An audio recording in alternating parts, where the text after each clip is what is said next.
raditu billahi rabba wa bil islami dina wa bi muhammadin nabiyya wa rasula. Rabbi zidni ilman warzuqni fahman. Artinya, kami ridho Allah sebagai Tuhanku, Islam sebagai agamaku, dan Nabi Muhammad sebagai Nabi dan Rasul. Ya Allah, tambahkanlah kepadaku ilmu dan berikanlah aku pengertian yang baik. Assalamualaikum warahmatullahi wabarakatuh. Apa kabar siswa-siswi kelas 5 dimanapun kalian berada? Alhamdulillah pada kesempatan ini kita dapat berjumpa meskipun secara virtual di pelajaran ke-9 untuk kelas 5 mata pelajaran pendidikan agama Islam dan budi pekerti. Perkenalkan, nama saya Dani Surahman. Saya adalah guru pendidikan agama Islam dan budi pekerti di SD Negeri 2 Purwokerto Kulon. Pada kesempatan kali ini kita akan bersama-sama membahas tentang pelajaran 9 di kelas 5, yaitu indahnya sholat tarawih dan tadarus Al-Quran. Baik, kita langsung saja ke materi. Ya, yang pertama, pengertian sholat tarawih. Ya, pengertian sholat tarawih. Apa itu sholat tarawih? Sholat tarawih, ya, yang pertama kita harus tahu dulu hukumnya. Hukum dari sholat tarawih adalah sunnah muakkad. Sunnah itu apa? Sunnah itu adalah hukum yang ketika kita kerjakan kita mendapatkan pahala, dan ketika kita tinggalkan maka kita tidak mendapatkan dosa atau tidak mendapatkan apa-apa. Jadi hukum sholat tarawih itu sunnah dan muakkad. Apa itu muakkad? Muakkad itu adalah dikuatkan, dianjurkan. Jadi sholat tarawih itu hukumnya sunnah yang dianjurkan. Ya. Kemudian sholat tarawih dikerjakan di malam bulan Ramadan. Ya, jadi hanya bisa dilaksanakan di malam bulan Ramadan. Tidak bisa dikerjakan di malam-malam selain bulan Ramadan. Inilah istimewanya sholat tarawih. Kemudian disebut juga qiyamul Ramadan. Ya, boleh dikerjakan berjamaah, boleh dikerjakan secara munfarid. Nah, kalau berjamaah berarti ada imam, ada makmum. Kalau munfarid berarti sendirian. Ya. Kemudian dikerjakan setelah isya sampai menjelang fajar. Nah, ini waktunya. Waktu pelaksanaan sholat tarawih adalah setelah isya sampai menjelang fajar. Ya. Kemudian, ya, itu pengertian sholat tarawih. Kemudian jumlah bilangan sholat tarawih itu ada bermacam-macam. Ada yang mengatakan sholat tarawih itu dilaksanakan sebanyak 8 rakaat ditambah 3 rakaat sholat witir. Ada juga yang mengatakan sholat tarawih itu dikerjakan sebanyak 20 rakaat ditambah dengan 3 rakaat sholat witir. Lalu yang mana yang betul? Dua-duanya betul. Yang tidak betul ada yang tidak melaksanakan sholat tarawih. Oke. Kemudian bagaimana cara mengerjakan sholat tarawih? Sholat tarawih dikerjakan yang pertama, tentu saja sebelum kita sholat, kita harus ada niat dulu, niat sholat tarawih. Bagaimana niat sholat tarawih itu? Nah, mari kita baca bersama-sama ya. Usolli sunnatat tarawihi rakaataini makmuman kalau kita jadi makmum, imaman kalau kita jadi imam lillahi ta'ala. Nah, kalau sendirian berarti tinggal usolli sunnatat tarawihi rakaataini lillahi ta'ala ya. Oke, itu niat sholat tarawih. Kemudian gerakan sholat tarawih sama persis dengan gerakan pada sholat fardu, yaitu diawali dengan takbiratul ihram dan diakhiri dengan salam. Ya, jadi gerakannya sama, takbiratul ihram. Ya, seperti halnya kita melaksanakan sholat subuh, sholat duha, sholat duhur, sholat asar, ya, dan seterusnya. Sama, sholat tarawih pun begitu sama. Bacaan yang dibaca juga sama dengan bacaan pada sholat fardu. Ya, jadi kalau kita sholat fardu membaca Al-Fatihah, tarawih juga sama membaca surat Al-Fatihah. Setelah Al-Fatihah membaca ayat-ayat Al-Quran. Setelah itu ruku, subhana rabbiyal azim wa bihamdih. i'tidal, sami Allahu liman hamidah, dan seterusnya sampai at-tahiyyatul mubarakatus dan seterusnya. Bacaannya sama dengan bacaan pada sholat fardu. Kemudian mengucapkan salam pada setiap 2 rakaat atau 4 rakaat, ya. Dan bagi yang melaksanakan sholat tarawih 4 rakaat sekali salam tidak melakukan tahiyat awal. Jadi kan ada yang melaksanakan 2 rakaat salam, ada yang melaksanakan 4 rakaat baru salam. Nah, kalau yang 4 rakaat baru salam itu tidak pakai tahiyat awal, tidak seperti halnya kita sholat duhur atau sholat asar, ya. Jadi langsung 4 rakaat baru langsung tasyahud akhir. Kemudian pada setiap rakaat surat Al-Fatihah dan surat pendek Al-Quran dibaca dikeraskan, jahar, ya. Jadi pelaksanaan sholat tarawih berjamaah itu seperti halnya kita melaksanakan sholat subuh berjamaah, sholat maghrib berjamaah, dan sholat isya berjamaah. Rakaatnya bacaannya dibaca dengan suara yang keras, ya. Oke. Kemudian apa sih keutamaan sholat tarawih itu?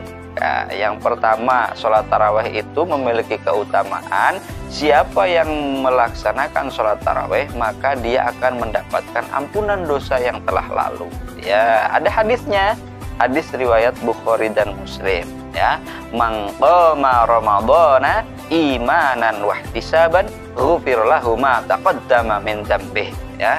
Nah, jadi artinya man qama, barang siapa yang mengerjakan, ya, man qama ramadhana, mengerjakan sholat pada bulan Ramadan imanan wahtisaban, karena iman kepada Allah dan karena mengharapkan pahala, ya, ghufira lahu ma taqaddama min dzambih, maka akan diampuni baginya dosanya yang telah lalu. Ini hadis riwayat Bukhari dan Muslim, insyaallah sahih, ya. Jadi kalau kita sholat tarawih dengan hati yang ikhlas, mengharapkan pahala pada Allah Subhanahu Wa Taala, iman kepada Allah, karena iman, ya, kepada Allah, maka insya Allah dosa-dosa kita yang telah lalu akan diampuni. Allahumma amin. Ya, kemudian keutamaan sholat tarawih selanjutnya, sholat tarawih itu sama seperti sholat semalam penuh. Wah, ada hadisnya juga. Innahu man qama ma'al imami hatta yansharifa kutiba lahu qiyamah lailatan. Ya. Nah, ini hadis riwayat Abu Daud dan Tirmidzi. Jadi siapa yang melaksanakan sholat tarawih, ya, siapa yang sholat bersama imam sampai ia selesai. Kalau sholat bersama imam berarti namanya sholat berjamaah, ya, maka ditulis untuknya pahala qiyam 1 malam penuh. Ya, bayangkan bagaimana kita kalau sholat 1 malam penuh berapa rakaat, ya. Nah, tapi kalau kita melaksanakan sholat tarawih maka sudah dicatat seperti halnya pahalanya sholat 1 malam penuh, luar biasa. Oke, kemudian apalagi keutamaan sholat tarawih? Ya, seutama-utamanya sholat sunnah. Ya, sholat sunnah yang paling utama sholat tarawih. Kemudian mempererat silaturahmi dengan sesama kaum muslimin. Kok bisa? Ya, karena kalau kita melaksanakan sholat tarawih di musola atau di masjid, maka kita akan bertemu orang lain. Maka kita akan bertemu tetangga, ketemu saudara yang biasanya tidak bertemu jadi bertemu. Disitulah kemudian adanya silaturahmi. Ya, jadi ini keutamaan sholat tarawih.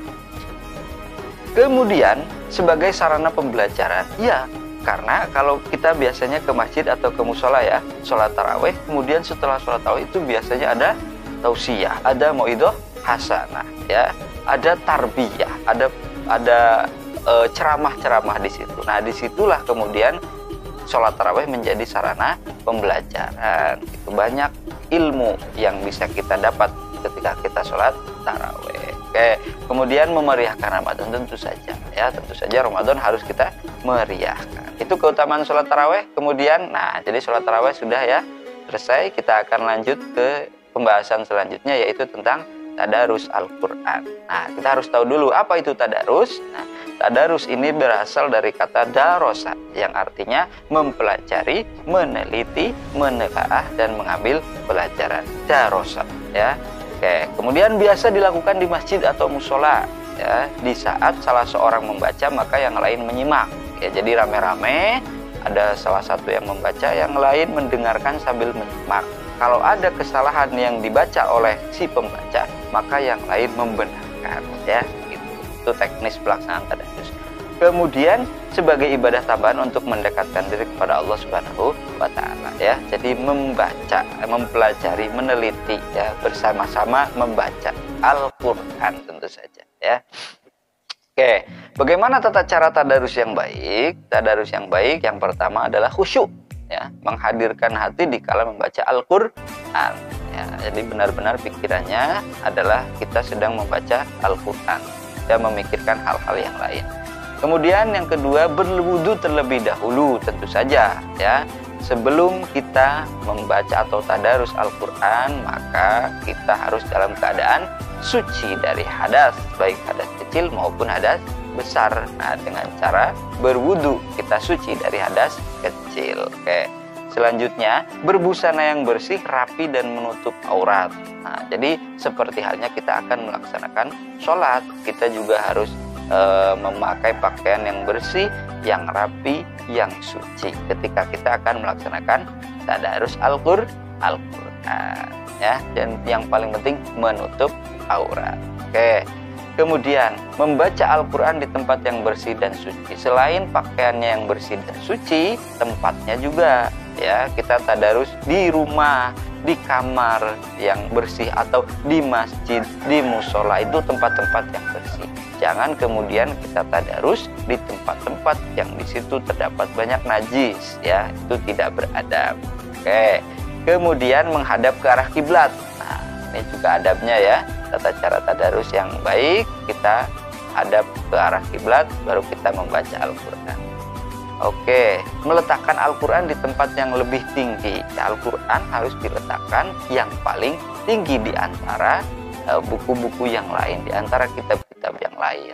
Oke.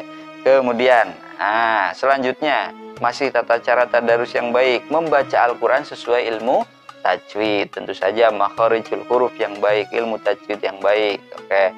Membaca ta'awud sebelum membaca Al-Qur'an. Bagaimana lafaz ta'awud? A'udzubillahi minasyaitonir rajim. Itu lafaz ta'awud. Oke. Kemudian membaca basmalah. Bismillahirrahmanirrahim. Ya, yang selanjutnya membaca Al-Qur'an dengan suara sedang dan tidak terburu-buru. Jadi tidak terlalu keras, tidak terlalu lirih, dan juga tidak terburu-buru. Pelan-pelan gitu ya. Selanjutnya, apa manfaat tadarus? Manfaat tadarus yang pertama, menambah pahala dan beratnya timbangan amal kebaikan. Jadi besok di akhirat itu ada timbangan amal kebaikan dan amal keburukan. Nah, tadarus ini memberatkan amal kebaikan. Nah, jadi timbangan amal kebaikan kita lebih berat gitu ya. Apalagi manfaatnya, hati menjadi tenang. Ya, coba saja kalau tidak percaya, tadarus Al-Qur'an, kemudian hati insya Allah jadi tenang. Nah, selanjutnya menambah ilmu bagi kita. Tentu saja karena darosa tadi ya, darosa mempelajari, itu berarti kita tambah ilmunya. Kemudian mendapat rahmat dan kasih sayang dari Allah Subhanahu wa ta'ala. Ini pasti ya, karena kita membaca firman-firman Allah. Nah, tentu saja Allah pasti sayang kepada kita. Nah, Allah memberikan rahmat kepada kita. Ya, kemudian menambah kecintaan kepada Al-Qur'an. Sebagai mukmin yang baik, sebagai muslim yang baik, kita harus cinta kepada Al-Qur'an. Oke, terlatih membaca dan mencintai Al-Qur'an. Harus cinta kepada Al-Qur'an. Baik, itu saja materi yang bisa saya berikan pada kesempatan kali ini. Semoga bermanfaat untuk kalian semua. Terima kasih atas perhatiannya. Apabila dalam penyampaian materi saya banyak tutur kata yang kurang berkenan, mohon maaf yang sebesar-besarnya. Akhirul qouli wallahul muwaffiq ila aqwamit thoriq. Assalamualaikum warahmatullahi wabarakatuh.